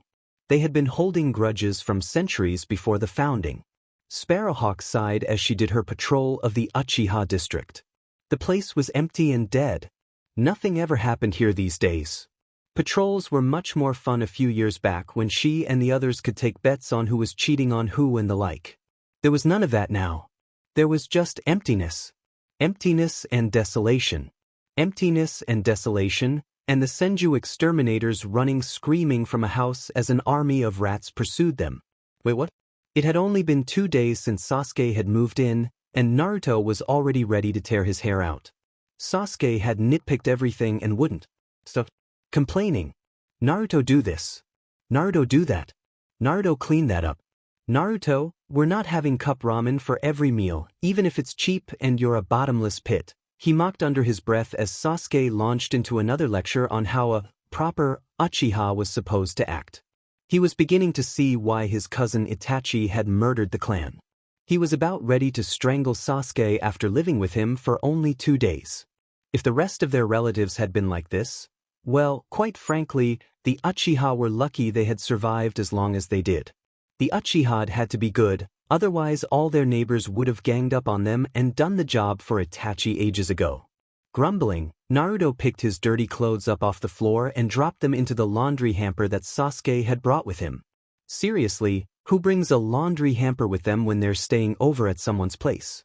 After a morning of arguing with Naruto as he tried to educate the boy in basic manners, Sasuke had to go out for training rather than doing what he'd wanted to do, which was to go back to bed, curl up under his blanket, and pretend the day had never started. The second he reached the training field with Naruto trailing behind, Sakura started in on him, suggesting things like walks, or a date, or dinner with her family so he could meet her parents. He'd mostly tuned her out until she'd mentioned the dinner with her family, at which point his stomach had driven him to accept. He ignored the stunned look on Sakura's face when he'd accepted her dinner invitation. The look that seemed to say that now that she'd gotten him, she honestly didn't know what the heck to do with him. He normally wouldn't have done such a thing as accept something so NTMT as dinner, considering the potential consequences, but after 2 days of nothing but ramen and no hope of anything else for the rest of the week, he was ready to jump at the chance of a nice home-cooked meal. He would have done the cooking at Naruto's place himself, if all of the food in the fridge and cupboards that wasn't instant ramen wasn't spoiled and the people who usually delivered his food didn't refuse to deliver to Naruto's place because something that had to do with a prank the boy had pulled years before. While he was dumb enough and hungry enough to accept the dinner date, he wasn't stupid enough to go alone. After training was over for the day, he, Naruto, and Kakashi would be heading over to the Haruno residence, as he'd made the invitation of the rest of the team a condition of his acceptance. Training for that day went the way it always went with Kakashi. Activate Sharingan, watch, copy, and ignore Sakura's squealing over how awesome he was. Haruno Maibuki did her best to smile graciously as Sakura's teammates entered her home. It was hard as hell. First of all, there was the demon who had taken her older sister. Then there was the Uchiha that her daughter was so foolishly infatuated with. Then there was the messed-up former ANBU sensei of theirs who had a reputation for being a pervert amongst the civilians since he frequently read RDC literature in public as a means of pushing everyone away and avoiding social contact with anyone who wasn't Mato guy who couldn't take a hint. If that wasn't bad enough, she vaguely recalled there being some sort of scandal involving the Hataki's father back when she was a teenager. While she pitied the Uchiha boy for being left all alone in the world, she really didn't lament the loss of the Uchiha clan all that much. Arrogant and likely traitorous pricks, the lot of them. Let it not be said that she spoke ill of the dead, aloud dash, but she was one of the ones who was sure that the boy's father had been the one to unleash the Kyuubi on Konoha. After the Uchiha died, their sins may as well have been wiped clean in the minds of some. In her mind, however, the Uchiha deserved what they got. She would not hold things against the survivor who was both innocent and ignorant of the crimes of his parents, however. At least not until she got a more accurate measure of the boy who had spent years rejecting the attentions of her daughter. As Maibuki, her husband, her daughter, and her daughter's team sat at the dinner table, she struggled to find a topic of conversation. "That is a very interesting outfit, Naruto-kun," she finally said after a while of searching about for something to say.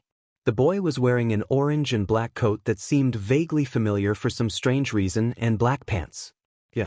I got it at the place where Sasuke buys his clothes. The old man behind the counter was weird. First he tried to give me the Namikaze clan symbol, then he tried to give me the Senju clan symbol, then he tried to give me the Uzumaki clan symbol before he gave up and gave me the Uchiha clan symbol like Sasuke told him to. The demon replied, sounding very much like a 12-year-old child.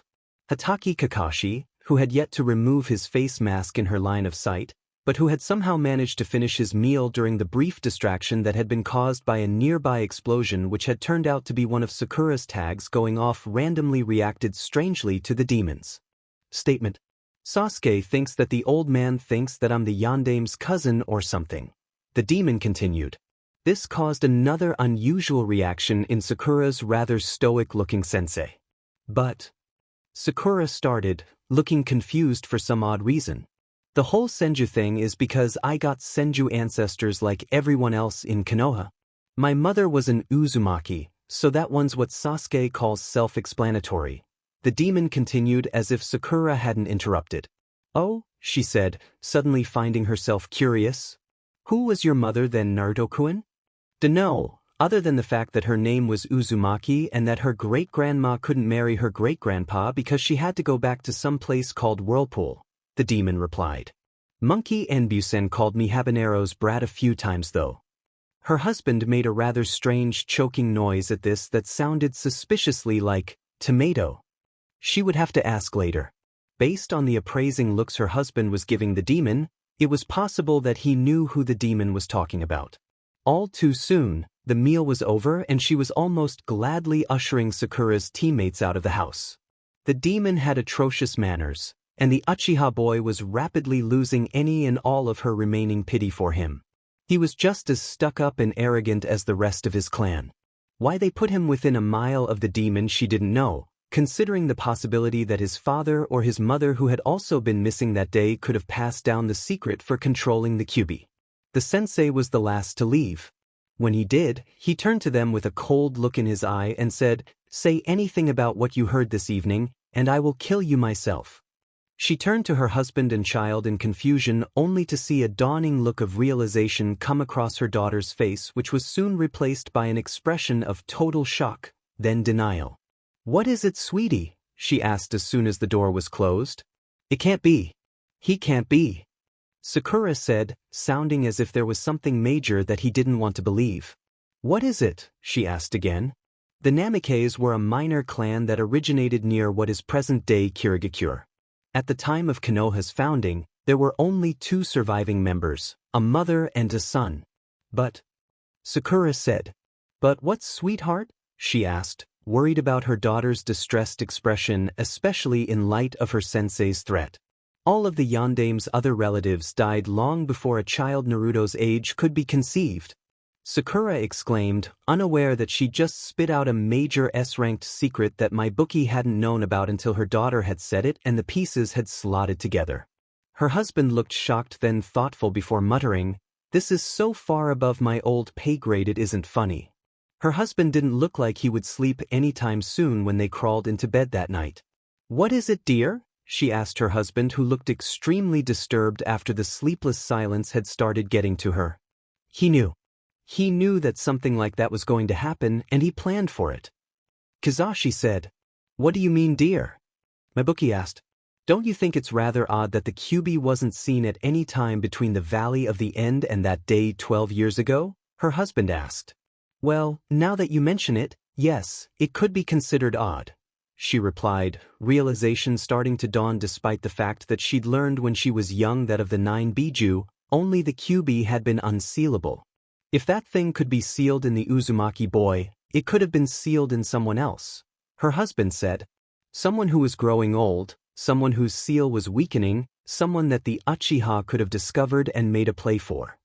"Oh God," she said, seeing where her husband was going with this. Senju and Uchiha for control, Uzumaki for longevity. That Uzumaki boy's birth was no coincidence. The Yandame personally made sure that there was another host waiting in the wings in case of something like what happened that day.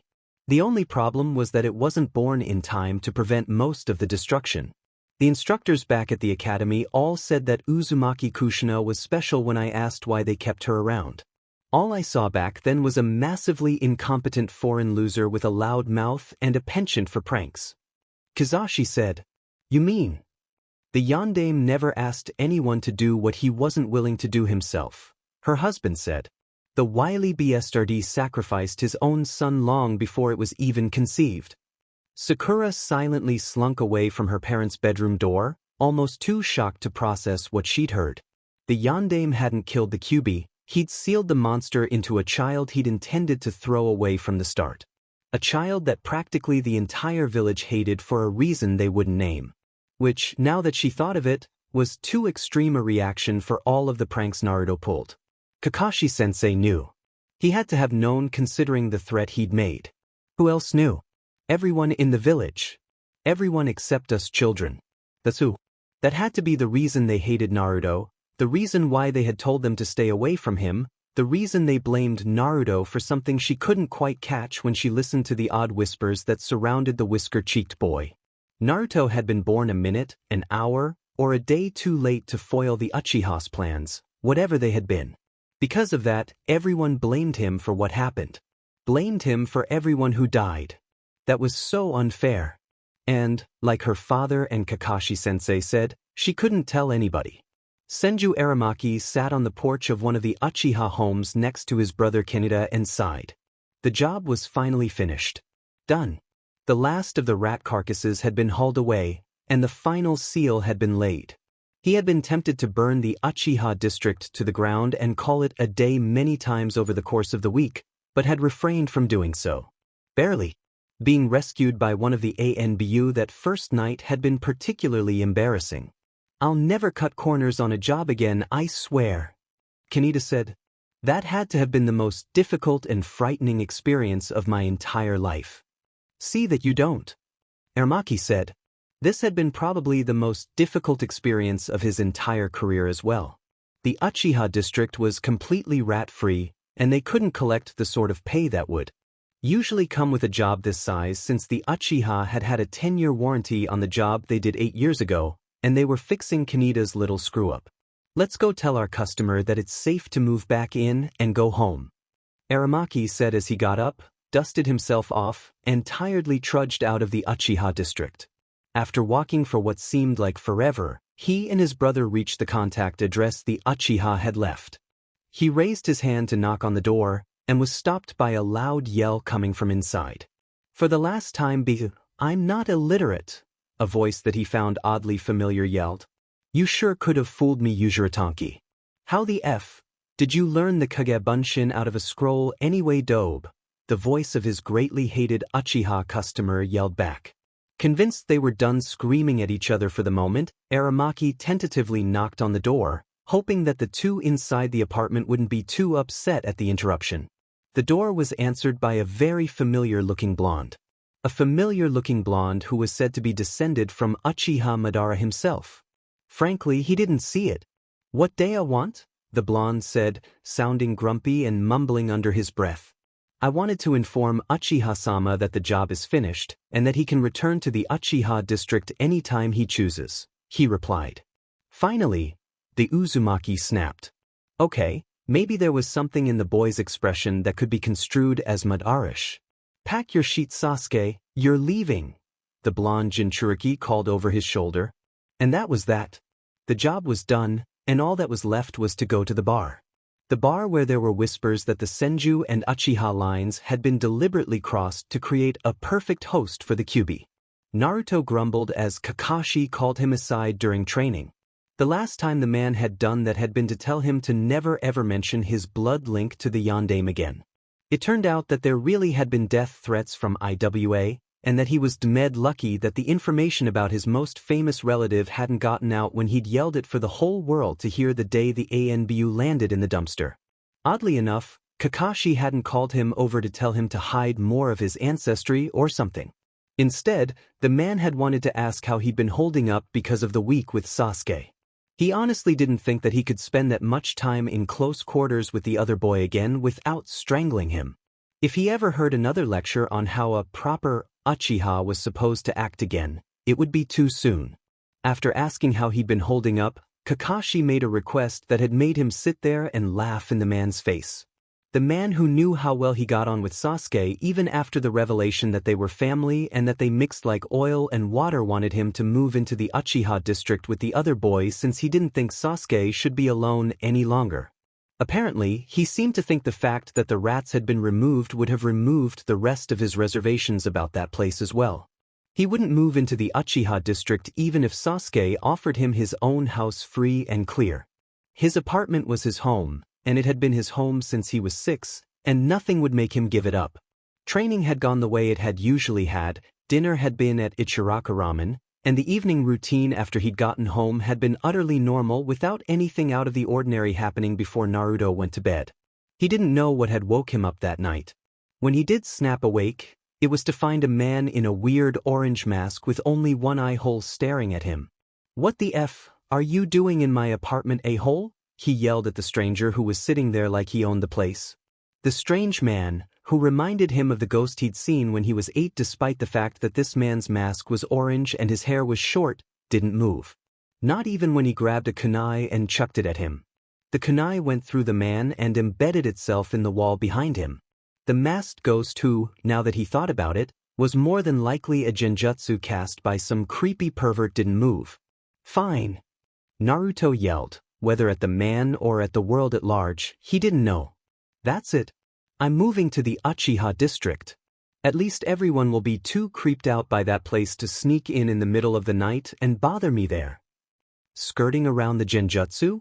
Intruder? Naruto then grabbed one of the boxes Kakashi had rather pointedly given him earlier that day before dismissing him and started chucking clothes into it. Toby silently watched as the Jinchuriki stormed about the apartment throwing random items into boxes. He knew about his promise to Itachi, the eldest of the 2 surviving descendants of Izuna's line, which he couldn't kill off entirely, or Madara would slaughter him when he returned, but he had to come and see for himself in regards to certain rumors. As long as he didn't maim or kill anyone, make any threatening gestures, or act out on said gestures, everything would be fine, and nobody would need to know he'd been here. Nobody except for the Jinchuriki who had woken up while he'd been carefully scrutinizing his features, looking for any trace of Madara. Frankly, he couldn't see it. The blonde spawn of that BSRD who'd taught him and not been. When Rin had needed him the most, looked over from where he'd been chucking random ninja equipment into a cardboard box. "What the F are you still doing here, Databeo?" the blonde yelled. "Get lost before I hurt you." The boy decided to back up his threat by activating his Sharingan. Okay, now he saw it. If that Databeo was anything to judge by, he was one of Izuna's descendants, which he would not be mentioning to Madara when the man came back, considering. Well, the boy was one of Izuna's descendants if that interesting story Madara hadn't thought he'd overheard when that man had been grumbling about his lifetime of grievances, which had included being forced to dodge a PR Uchiha Uzumaki that his brother had knocked up, had been true. That was. "Holy shit. You're real," the blonde Jinchuriki yelled, looking completely stunned by this revelation. "Yes, I am," he said. "And you'd better have better manners the next time I see you." "What makes you think I want to see you again?" yelled the blonde who had proven to be a near-carbon copy of his mother, but with his father's coloring and a Sharingan. "Whether or not you want to is irrelevant. You will be seeing me again," he replied. "The answer to the question of whether or not I will choose to allow you to die in agony or not depends entirely on you. You can blame your father for interfering with my plans when the time comes, as I wouldn't be killing you otherwise." "Whatever, creepy pervert dude," the boy said as he moved into a more threatening stance. "Don't try my patience, boy," he said, showing the child his Mangekyo Sharingan, which totally beat the boy's piddling One-Tomo Sharingan hands down before departing via his Kamui.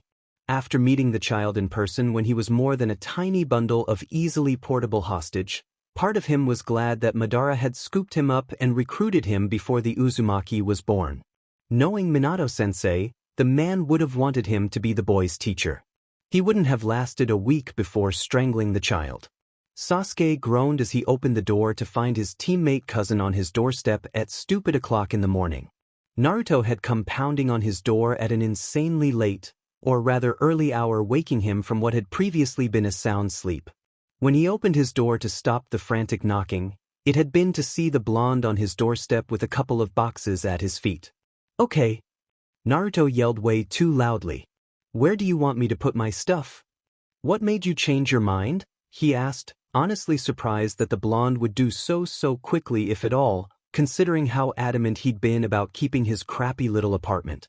"Some creepy pervert with weird eyes snuck into my apartment and said he was gonna kill me," Naruto replied. Sasuke hastily ushered Naruto inside and checked for signs that the other boy had been followed. Much to his relief, he couldn't see anyone, even with the Sharingan active. He quickly got Naruto temporarily set up in his old room, and went back to bed only to discover that he couldn't fall asleep out of fear that Naruto's visitor would come calling here, where he and the Uzumaki were completely alone, vulnerable, and pretty much cut off from the village. If he ever found that pervert who had threatened his cousin, he swore he was gonna kill him. Naruto yawned and stretched, and the instant he realized what day it was, he leapt out of bed. Today he would be participating in the Chunin exams. Kakashi-sensei had given his team the permission forms the day before with the choice of whether to turn them in or not, and there was no way he was going to chicken out now. He was most definitely ready, no matter what Sasuke thought. After racing through his morning shower, swiftly dressing, packing any supplies he thought he might need for the exams and then some, he headed downstairs to make breakfast. Breakfast this morning was a simple affair of an egg, a slice of slightly blackened toast, and a glass of milk. Once breakfast was over, he swiftly cleaned his dishes, raced out the door and down the street, and then turned and raced back to lock the door of the small house that was the furthest from the clan head's residence in the Uchiha district. Sasuke was fine in small doses. A few hours here and a few hours there were okay, but actually living with him? That was a different kettle of fish entirely. He'd lasted 3 days with Sasuke before he'd stormed out and found a different house. Sasuke had wanted him to stay as a matter of security. He refused. Security bead med, Sasuke's constant lectures on what a proper Uchiha was and wasn't had driven him up the wall, across the ceiling, and back down the opposite wall the way they had back when Sasuke had been staying with him, so the exterminators who'd cleared the rats out of the compound could do their work. The final argument over the fact that he hadn't yet filled out the paperwork to legally change his name had been the last straw.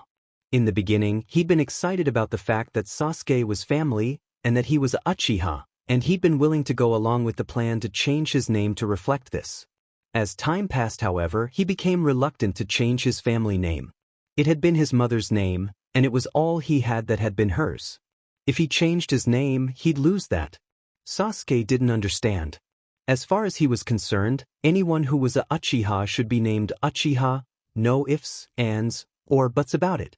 Today was not a day to be thinking about such things though, and he put it out of his mind as he made his way through the compound on his way to meet his cousin. Eventually, after he'd raced back once more to grab an item he'd forgotten in his haste to leave, he reached the main gate to the Uchiha district where Sasuke was already waiting, apparently just as anxious for the Chunin exams to start as he was. They set out to the academy where they would be meeting Sakura together in somewhat companionable silence, one of the numerous grades of silence he'd been forced to get used to over recent weeks and had begun to correctly interpret. As they walked to the academy, every Hyuga they passed glared at Sasuke. The morning after, or technically the morning he'd arrived at Sasuke's home with the intention of moving in, Sasuke had leveled some serious accusations at the Hyuga clan before he'd managed to inform his cousin that the creepy pervert with the weird eyes that had invaded his apartment had eyes that looked like the Sharingan, but not. Sasuke had panicked then, believing that Itachi had been in his apartment. He wasn't so sure though. The creepy pervert in the mask seemed older somehow. The damage to the relations between Sasuke and the Hyuga clan had already been done, however, and the fact that Sasuke had refused to apologize because he had been in the wrong meant that that particular bridge was yet to be rebuilt. When they reached the academy grounds, Sakura was already there waiting for them to arrive. She gave Sasuke that strange greeting that she'd been giving him lately, and gave him that odd sad smile she'd taken to giving him around the same time she'd started acting strange around Sasuke and quit asking him out. He didn't know what that was all about, and she wouldn't tell him when he asked. Kakashi smiled when he saw that his entire genin team had been there to meet him, prepared to enter the exams. He had been half worried that he would have had to severely disappoint 2 of his students by turning them away. He hadn't been sure whether or not he should have entered his team in the first place, as the dynamics of the team were shifting and were somewhat unstable at the moment, but the damage was done and the only thing he could do now was congratulate his students and hope that the worst didn't happen. He knew and understood how and why the changes in interaction between Naruto and Sasuke had come about. Sasuke had been alone and without family for more than 4 years, and Naruto had been alone since the beginning because everyone who knew of Naruto's heritage had to hang back in the shadows in case they accidentally gave something away in regards to the boy's paternity that could get him killed. Discovering that they were family, even though they were rather distantly related, had caused the both of them to latch onto each other. They had personalities that mixed like oil and water, however, which created conflict. Especially after Sasuke had decided to take on the role of parent, rather than elder sibling for some strange reason. Which was something Naruto had gone without for his entire life and didn't know how to deal with. There were strong bonds between the boys, as well as some affection to counterbalance the conflict though. Sasuke's overprotectiveness that bordered on possessiveness was somewhat worrisome, however. The change that had come about with Sakura in regards to Sasuke and Naruto was concerning, as he didn't know the source of it. Sakura's affection towards Sasuke had cooled a great deal all of the sudden, and he didn't know why. Instead of hanging off of him demanding his attention, she had a more watchful attitude around him, as if she thought he might somehow be a threat. It was her behavior towards Naruto that was most puzzling, however. Rather than being her usual aggressive self around him and violently fending off his advances, she seemed to be verging on the border of tears every time she saw him. He knew why Sakura was afraid of him though. He'd nearly killed her and her family over something they hadn't done. They had taken his threats seriously and kept quiet about the revelations that had been made over the dinner at the Haruno residence. The rumors that Naruto had been deliberately bred to be a Jinchuriki had come from a different quarter that had fortunately left Naruto's father's name out of it, and he'd only learned of this after he'd captured Sakura and her retired ex-Junin parents and had started thoroughly interrogating them in regards to their allegiances, considering nobody loyal to Konoha would have started spreading those rumors. Apparently, the now ex-Senbyu who had fell into the dumpster after Naruto had started yelling about being related to 3 of the 4 Hokages had started to wonder exactly why the Kyuubi's vessel was related to both the Senju and the Uchiha, and remembered the story of the Valley of the End where Uchiha Madara had controlled the Kyuubi and Senju Hashirama had taken it from him. Upon hitting the erroneous conclusion that Naruto had been deliberately bred for his role, he'd gone and gotten completely smashed and said a few things he shouldn't have. Things that had spread from there, because his watering hole of choice had not been the secure one whose patrons knew that nothing said in the bar ever left the bar he should have been drinking at. After pulling himself out of his musings and wishing his team luck, Kakashi stepped aside and let them into the classroom where the first phase of the exam was being held, hoping that Sakura would stop flinching every time she got within 10 feet of him sometime soon. His interrogation of her and her parents hadn't been that bad, considering what the Tandai department would have done to them if he'd handed them over to them instead of dealing with the situation himself. The Sandaime Hokage groaned and rubbed his temples the second his visitors had left his office. That had been the 3rd group of concerned citizens in as many days to drop by and demand that he separate Uzumaki Naruto and Uchiha Sasuke. The rumors about the Uchiha clan's involvement in the Kyuubi incident, which had died down after the massacre, had risen back up again full force and then some. One of the side effects of these rumors, as well as the odd rumor that Naruto had been deliberately bred for his role that had recently cropped up, was that some people were seeing Naruto as the innocent victim he'd been that day. A number of people who had turned up in his office had come out of actual concern for the boy, concern that they hadn't shown at all over the previous 12.5 years the child had been alive. If only that concern weren't misplaced. According to the psychological profile he'd received just that morning, Uchiha Sasuke would sooner cut his own arm off with a dull blade than seriously harm Naruto. Udatane Koharu sat in her usual spot in her favorite bar, the same bar she'd been frequenting since her sensei had still been alive. Rather than taking delicate sips of her drink as she usually did, she was gulping it down and already gesturing for another one. Hiruzen was not going to like this. It seemed that someone had remembered that the Yondaime had taken Kushina out of the village to give birth, and had coupled that memory with the rumors that were flying around the village to create a whole new rumor. According to the new version of events that was going around the village, the Yondaime had gotten wind of the impending Kyuubi attack, and he and a team of ANBU had gone to the Uzumaki residence in the middle of the night and forcefully dragged a heavily P-arginanti Kushina to a secret location outside the village where they forced her to give birth before she was due. From there, the rather fanciful account grows confused as one version of events has the Uchiha learning of the Yondaime's plan and sending someone to kill the ANBU team and the Sandaime's wife who had served as MWF, and a more romantic version of events has Kushina's husband whose identity was as yet unknown to Konoha's general populace, though there was a great deal of speculation, racing out to rescue his wife, not knowing that the reason she'd been taken had been because the Kyuubi had been about to attack. In a third account that she heard form while she was sitting there downing sake like it was water, which was closely related to the more romantic second account and sounded like the plot for a mediocre romance novel. Someone had somehow discovered Kushina's heritage. There was now a romantic story about a Uchiha falling in love with an Uzumaki during a mission to Whirlpool before it fell and dying before they could be wed attached to this tale, and had decided that one of her children would be a perfect vessel for the Kyuubi should the need arise. The person whose identity ranged from the Yondaime to herself had then come up with a plan for dealing with the Kyuubi which involved using said child without telling Kushina and or her husband lover in this account, which ended with Kushina being dragged screaming from the village while her lover tried to rescue her. While she found the second and third versions of this rumor somewhat amusing, especially her role in them, Hiruzen hated having his wife mentioned. Hearing that his late wife had been dragged into all this, and placed in the role of a villain at worst, and a rather callous example of a ninja at best would most assuredly send him through the roof. Kabuto frowned as he looked at the Uzumaki boy who had just entered the room. The boy had turned out to be something of a wild card, but, then again, that was something to be expected, considering the fact that the boy had snuck aboard one of the ox carts that had been hired to take his and several other teams to the Chunin exams in Kumo 4 years ago. It had been his first Chunin exam, and one of the Jounin senseis who'd been from a wealthy family and happened to be rather P-arginanti at the time had refused to hike all the way to the butt-end lightning country. Rather than hoofing it, as was traditional in cases where the Chunin exams took place outside Konoha, Konoha's teams had been given a ride which had been followed out of the village with a great deal of jeering and teasing from the more experienced ninja, and a bit of undue fanfare which had caused a number of the village children to run up to them and excitedly send them off. One of the little well-wishers had decided to go on an adventure, it seemed, since he had managed to make his way aboard one of the carts the P-arginanti Jounin's family had hired during the commotion.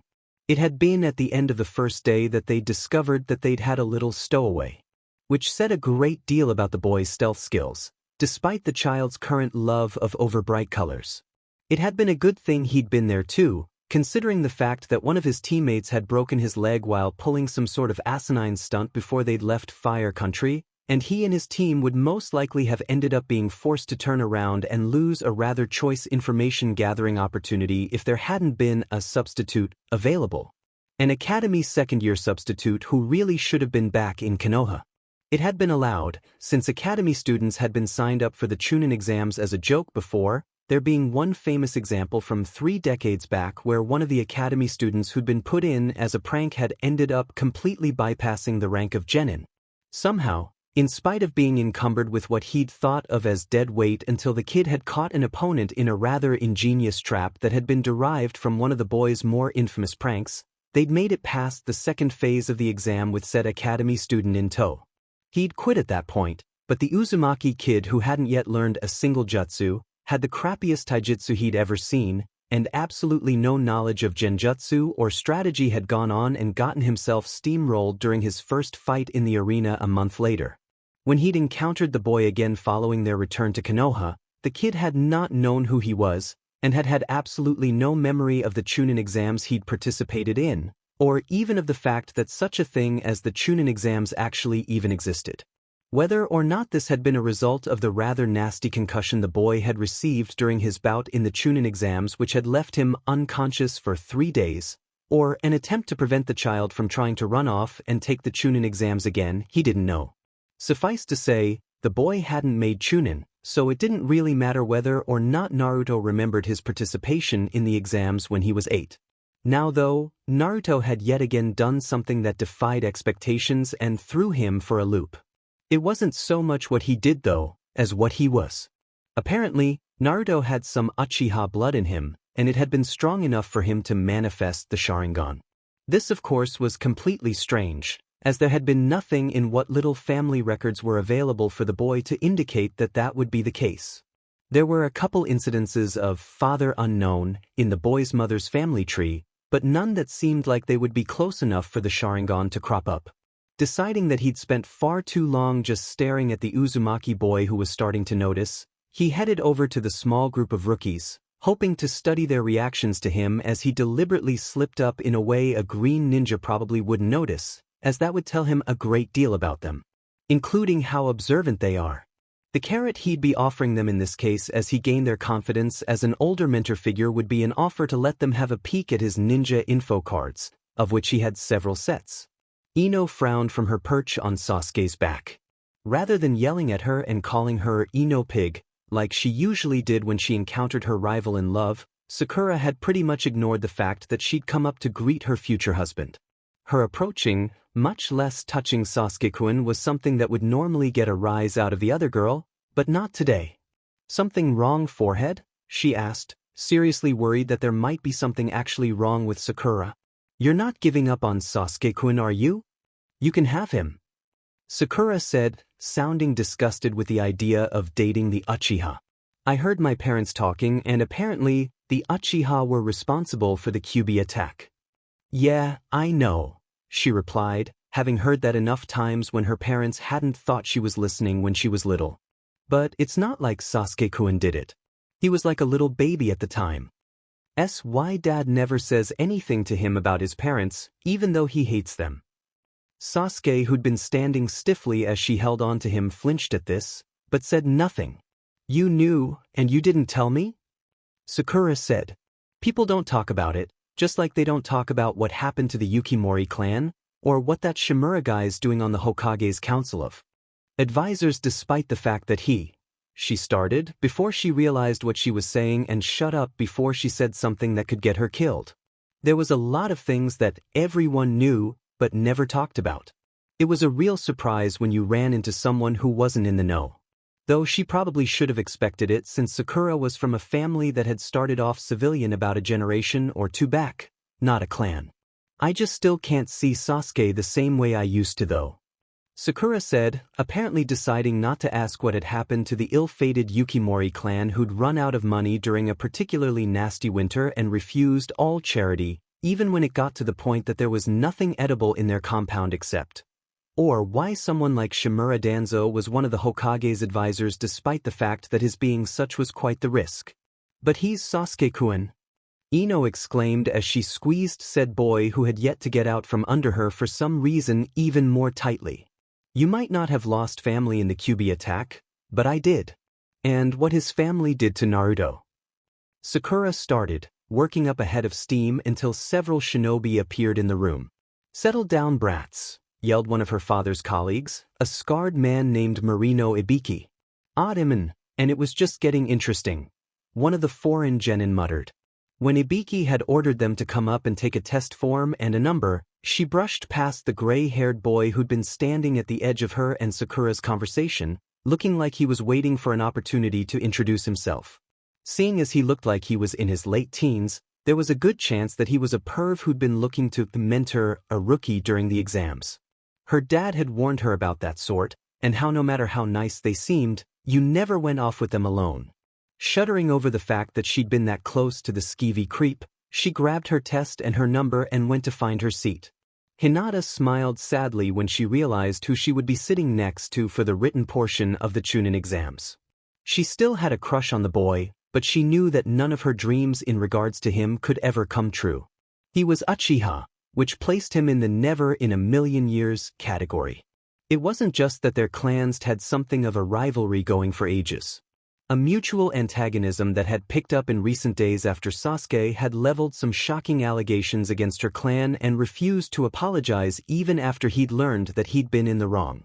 The Uchiha and the Hyuga had always been like oil and water, or fire and water rather, and this generation, barring Naruto, was no exception. The thing that barred her and Naruto from ever marrying in the future despite the fact that he was of a clan of near equal importance to her own was the fact that the Sharingan and the Byakugan were completely incompatible. Any daughters they might have would have serious eye problems. If they weren't born blind, that was. There was just something about the genes for the Byakugan and the Sharingan that didn't mix properly. She admired Naruto's tenacity, however, his refusal to give up or give in. Knowing the boy's smile was more of a mask than anything, she admired it all the more. She admired it because the boy had the strength to refuse to show anyone that they'd hurt him, that they'd won. She would always admire that. Even though she could never have him, she would do everything she could so Naruto's fire wouldn't go out. "This is all your fault," Sasuke said, making a gesture that took in all of the teams that stood outside Training Ground 44 waiting for scrolls. Naruto, who had somehow bluffed his way through the test despite the fact that he could have easily used his Sharingan to cheat, had fallen into that old habit of his, which had consisted of yelling at people who were trying to intimidate him. The ridiculous yelling, which Sasuke was half convinced was a bluff, had been so utterly inspirational that everyone who'd heard him had decided not to quit. "How is this my fault?" Naruto growled, just knowing that Sasuke was going to launch into one of his lectures about how a Uchiha was supposed to go about being a Uchiha, which basically boiled down to being a stuck-up snob who didn't let people know they were actually human behind their arrogant facade.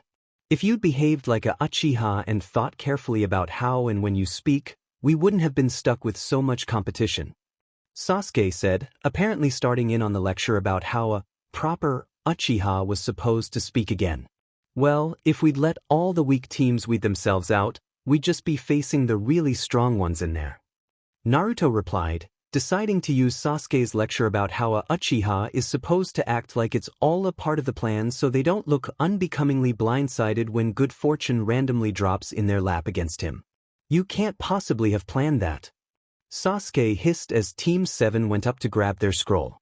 Naruto just did his best to smile enigmatically, treasuring the brief gobsmacked expression he'd caught before Sasuke had schooled his features into something more properly Uchiha-like. Once the team had their scroll, they picked a gate and waited. When the signal for the second phase to start went off and the Chunin hopefuls had all gone running into the forest, Orochimaru had followed behind a team of children not yet in their teens, waiting for his chance. That chance came, and instead of mice frozen before a snake, he found himself confronted by a pair of would-be mongoose.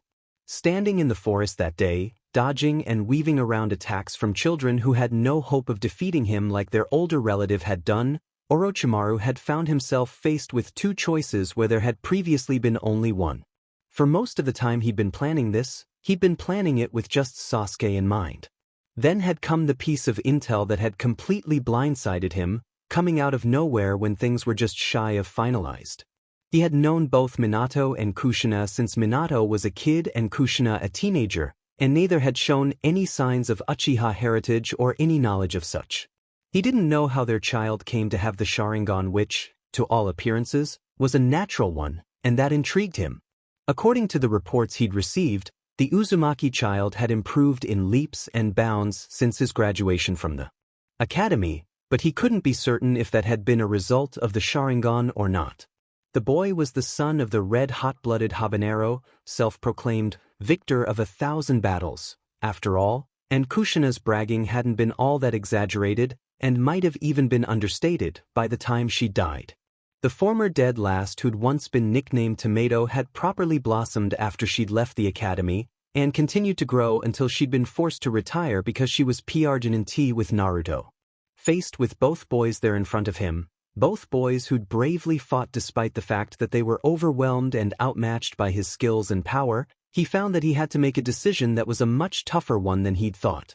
He knew what the smart choice was. The smart choice was the one that wasn't the Jinchuriki whose seal he'd been forced to block before the boy who'd been drawing on the Kyuubi's power seriously damaged him.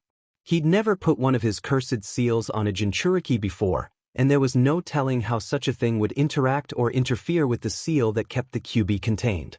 Sealing was a tricky art, and things could become exceedingly catastrophic if something went wrong. Far more so than with ninjutsu. The smart choice was naturally the safest choice. The child with whom little could go wrong aside from the Uchiha boy being one of the 90% who didn't survive the sealing because they weren't strong enough to live.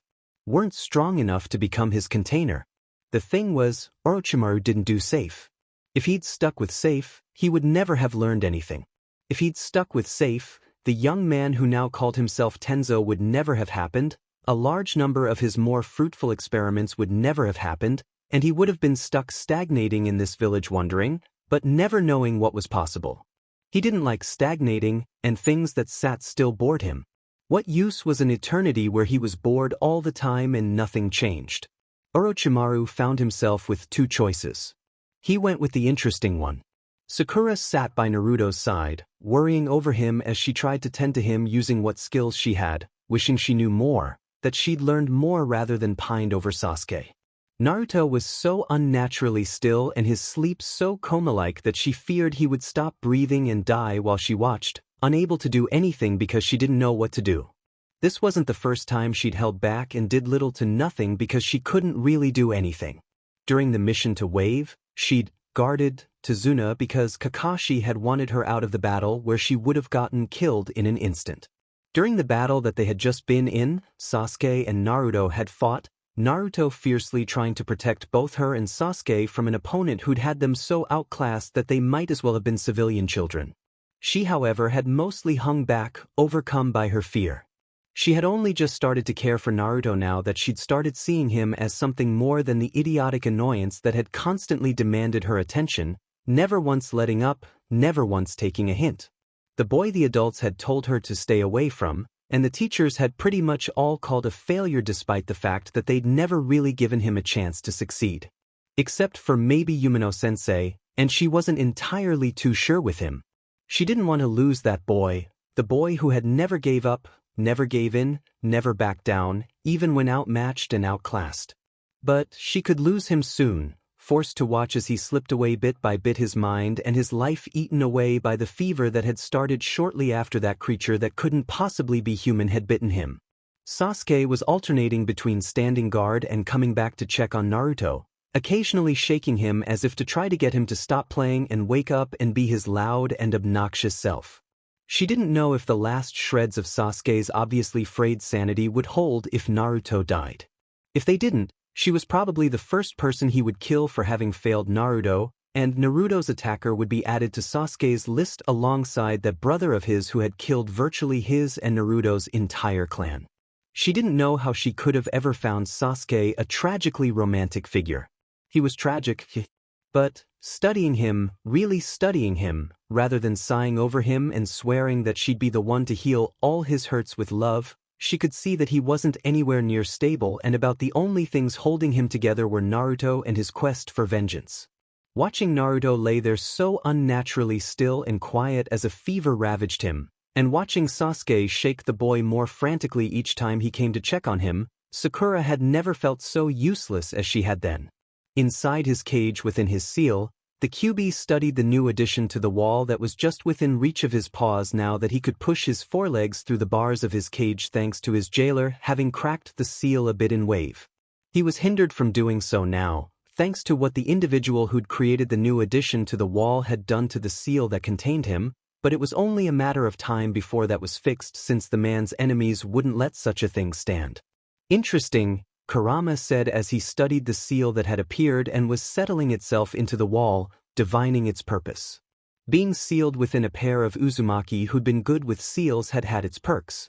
While the seal was edible now, it was only just that, and it was meant to be the part of something a good bit larger and possibly more tasty than just the seal itself. Many would be surprised that a chakra construct could eat, but he put out energy, and if he didn't take in energy to replace the energy he expended, he would shrink away to nothing. Normally, he had consumed his energy from sources of natural chakra, though he could and would get it elsewhere in a pinch. A pinch such as now when he hadn't eaten in a very long time. Fortunately, he'd learned his lesson after he'd eaten a pair of shinobi to see if they were edible and corrected the mistakes that had led to a part of him being consumed instead before the two BSRDs had created a butthole where there previously hadn't been one because there hadn't been a need for one. That lesson would serve him in good stead when the final piece of the seal that had just been placed arrived and tried to take over, serving himself to the QB, who'd be able to reach him well before he was fully settled, in on a silver platter. Hopefully my dinner won't take too long to arrive, the QB said as he sat down with a huff in order to wait. One of the things being sealed away had taught the QB the value of was patience. Naruto twisted in the throes of a high fever and dreamed. He dreamed of the stares and the glares that seemed 100 times colder. He dreamed of the slights against him. He dreamed of standing in a sewer, facing an ancient entity who was sitting, plodding in the dark, tapping his claws against flooded flagstones as it hummed a tune not heard by living ears in more than 5 centuries. "Oh, you're here then?" the orange creature said, looking mildly amused. "You're supposed to be stewing in your anger, swearing vengeance, and accepting the seal so you'll be strong. Either that, or fighting to live so you can get back to your loved ones who've been sticking by you and utterly refusing to die. Not sure which really, since either one would work. Considering the fact that you're Uchiha enough to have those damnable eyes, I know which one you'd choose," the creature continued, flicking a tail dismissively. "Pity I can't get at you now, and end things before you can try to take control of me like your arrogant BGMI progenitors." Naruto wasn't paying attention, however. He'd stopped paying attention at loved ones who've been sticking by you. After a lifetime of loneliness, learning that there were people who were willing to stay.